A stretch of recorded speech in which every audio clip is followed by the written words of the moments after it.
에스더 지우와 함께하는 메시지 성경 읽기 창세기 13장. 아브람은 아내와 자신의 모든 소유를 가지고 이집트를 떠나 네겝 지역으로 돌아갔다. 롯도 그와 함께 갔다. 이제 아브람은 가축과 은과 금이 많은 큰 부자가 되었다. 아브람은 네겝 지역을 떠나 장막 생활을 하면서 베델로 갔다. 그곳은 전에 그가 베델과 아이 사이에 장막을 치고 처음으로 제단을 쌓은 곳이었다. 아브라함은 거기서 하나님께 기도를 드렸다. 아브라함과 함께 다니던 롯도 양과 소와 장막이 많은 부자였다. 그 땅은 그들이 함께 살기에는 비좁았다. 그들의 재산이 너무 많았으므로 그들은 그곳에서 함께 살 수 없었다. 아브람과 롯의 목자들 사이에 다툼이 일어나기도 했다. 그때 그 땅에는 가나안 사람과 브리스 사람도 살고 있었다. 아브람이 롯에게 말했다. 너와 나 사이에 내 목자들과 내 목자들 사이에 다툼이 있어서는 안 된다. 어쨌든 우리는 한 가족이 아니냐. 주위를 둘러보아라. 저기 저 넓은 땅이 보이지 않느냐. 그러니 따로 떨어져 살자꾸나. 내가 왼쪽으로 가면 나는 오른쪽으로 가고 내가 오른쪽으로 가면 나는 왼쪽으로 가겠다. 롯이 바라보니 요단 온 들판이 소알에 이르기까지 물이 넉넉하여 하나님의 동산 같고 이집트 땅과 같았다. 그때는 하나님께서 소돔과 고모라를 멸망시키기 전이었다. 롯은 요단 온 들판을 택하고 동쪽으로 출발했다. 그렇게 해서 삼촌과 조카는 갈라지게 되었다. 아브람은 가나안에 자리를 잡았고 롯은 평지의 여러 도시에서 살다가 소돔 근처에 장막을 쳤다. 소돔 사람들은 악해서 하나님을 거슬러 극악한 죄를 짓는 자들이었다. 롯이 아브람을 떠나간 뒤에 하나님께서 아브람에게 말씀하셨다. 내 눈을 들어 주위를 보아라. 북쪽과 남쪽, 동쪽과 서쪽을 둘러보아라. 내 눈이 보이는 모든 것, 내 앞에 펼쳐진 온 땅을 내가 너와 내 자손에게 영원히 주겠다.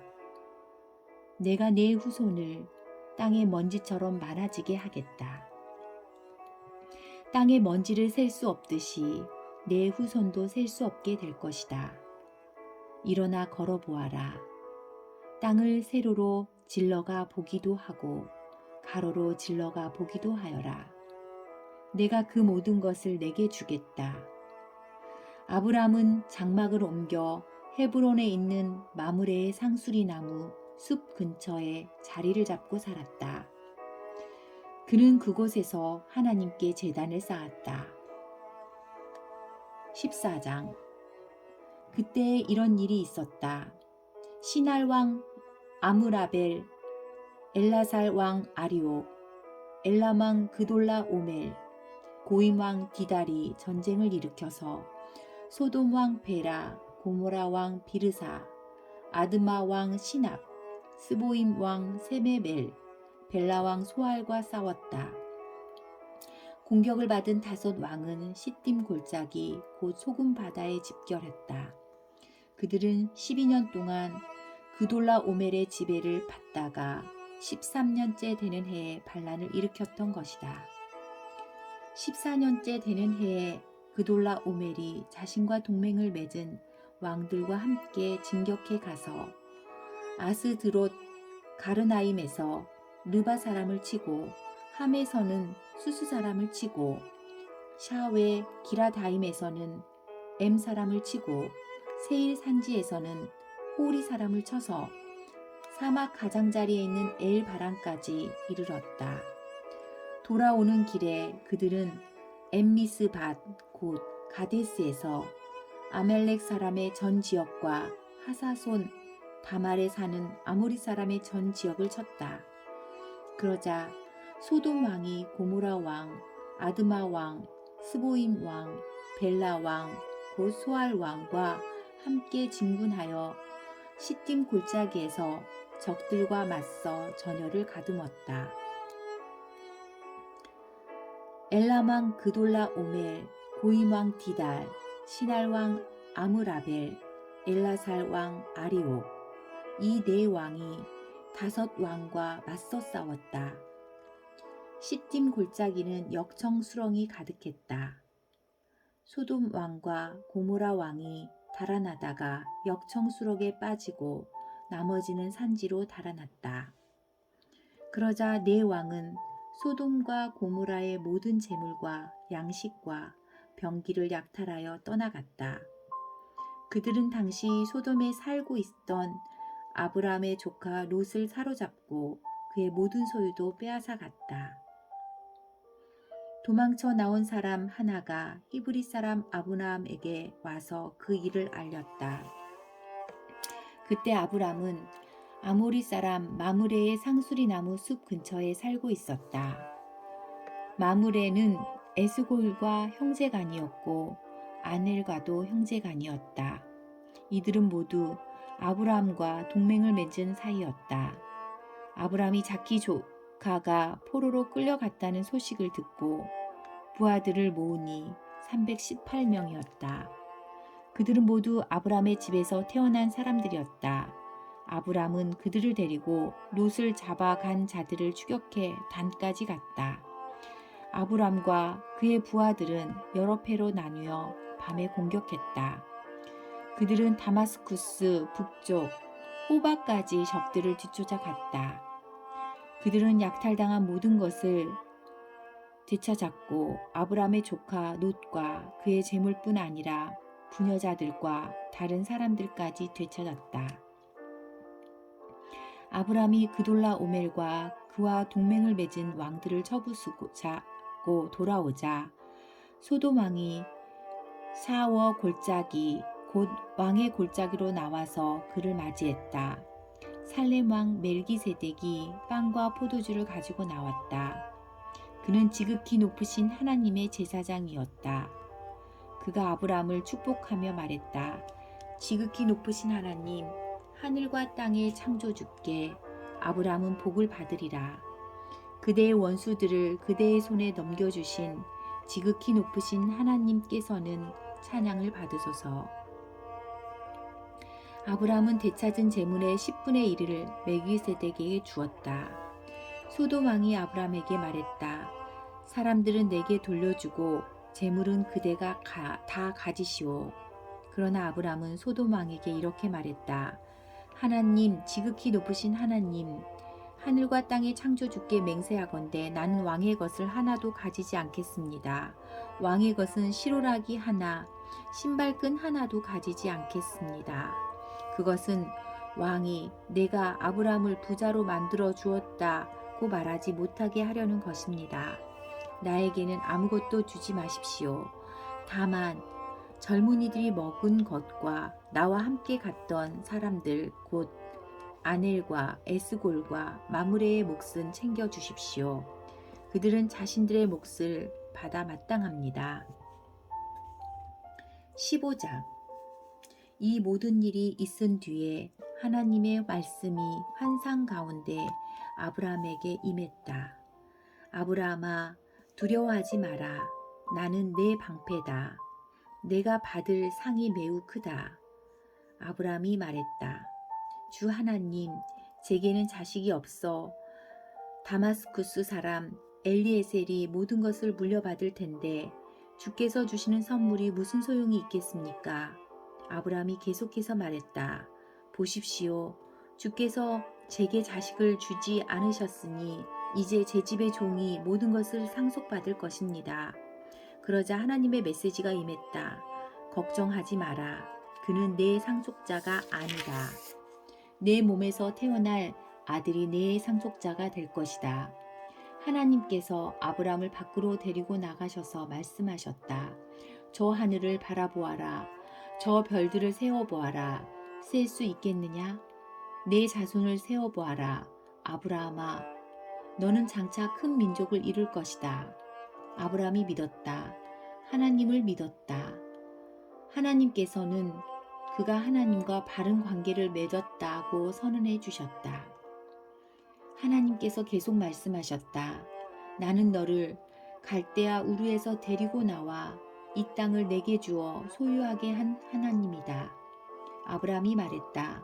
주 하나님, 이 땅이 제 것이 되리라는 것을 제가 어떻게 알 수 있겠습니까?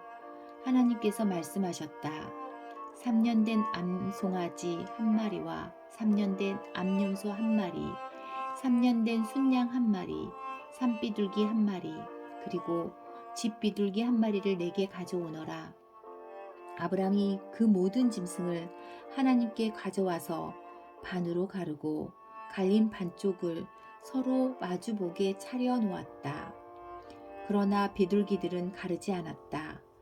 독수리들이 짐승의 시체 위로 날아들었으나 아브라함이 쫓아버렸다.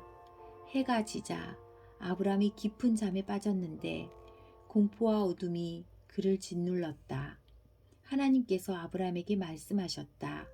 이것을 알아두어라.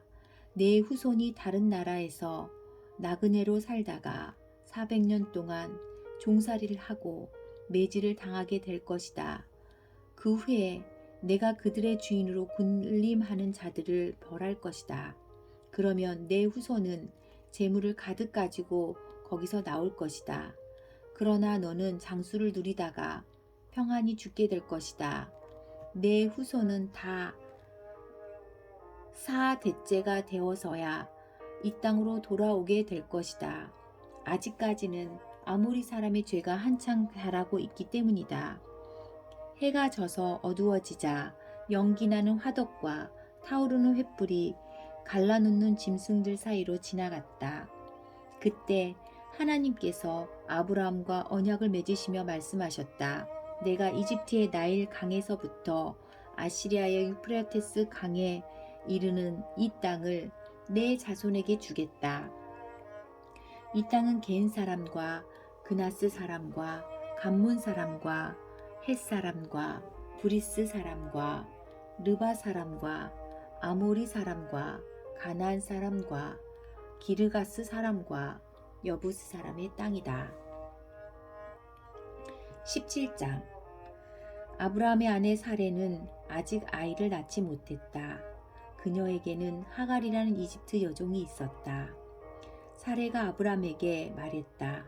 하나님께서 내가 아이 갖는 것을 좋다고 여기지 않으시니 당신은 내 여종과 잠자리를 같이 하세요. 내가 여종의 몸을 빌려서 대를 이을 수 있을지도 모르잖아요. 아브라함은 사라의 말을 따르기로 했다. 그리하여 아브라함의 아내 사레는 자신의 이집트 여종 하갈을 데려다가 자기 남편 아브라함에게 아내를 주었다. 이것은 아브라함이 가나안 땅에 산 지 10년이 지난 뒤의 일이었다. 그가 하갈과 잠자리를 같이 하자 하갈이 임신을 했다. 하갈은 자신이 임신한 것을 알고 자신의 여주인을 업신여겼다. 사레가 아브라함에게 말했다. 내가 이런 능욕을 당하는 것은 다 당신 책임이에요. 내가 내 여종을 당신과 잠자리를 같이 하도록 했건만 그 종이 자기가 임신한 것을 알고서 나를 업신여기지 뭐예요. 하나님께서 우리 중에 누가 옳은지 결정해 주시면 좋겠어요. 아브라함이 말했다. 당신이 결정하구려. 당신 종은 당신 소관이잖소. 하레가 하갈을 학대하자 하갈이 달아났다. 하나님의 천사가 광야의 샘 곁에서 하갈을 발견했다. 그 샘은 수르로 가는 길가에 있었다. 천사가 말했다. 사라의 여종 하갈아, 여기서 무엇을 하고 있느냐? 하갈이 대답했다. 내 여주인 사라에게서 도망치는 중입니다. 하나님의 천사가 말했다. 내 여주인에게로 돌아가거라. 그녀의 학대를 참아내어라. 천사가 계속해서 말했다. 내가 내게 큰 민족, 셀 수 없을 만큼 많은 자손을 주겠다. 내가 임신했으니 아들을 낳을 것이다. 너는 그 이름을 이스마엘이라 하여라. 하나님께서 내 소리를 듣고 응답하셨다. 그는 날뛰는 야생마처럼 될 것이다. 남과 맞서 싸우고 남도 그와 맞서 싸울 것이다. 그는 늘 문제를 일으키며 자기 가족과도 사이가 좋지 못할 것이다. 하갈이 자신에게 말씀하신 하나님께 기도하며 나를 보시는 하나님이라고 불렀다. 그래, 그분께서 나를 보셨고 나도 그분을 배웠다. 그래서 광야의 그 샘도 나를 보시는 살아계신 하나님의 샘이라고 부르게 되었다. 그 샘은 지금도 가데스와 베렛 사이에 그대로 있다. 하갈이 아브람에게서 아들을 낳았다. 아브람이 그 아이의 이름을 이스마엘이라고 했다. 하갈이 아브람의 아들 이스마엘을 낳았을 때에 아브람은 86살이었다.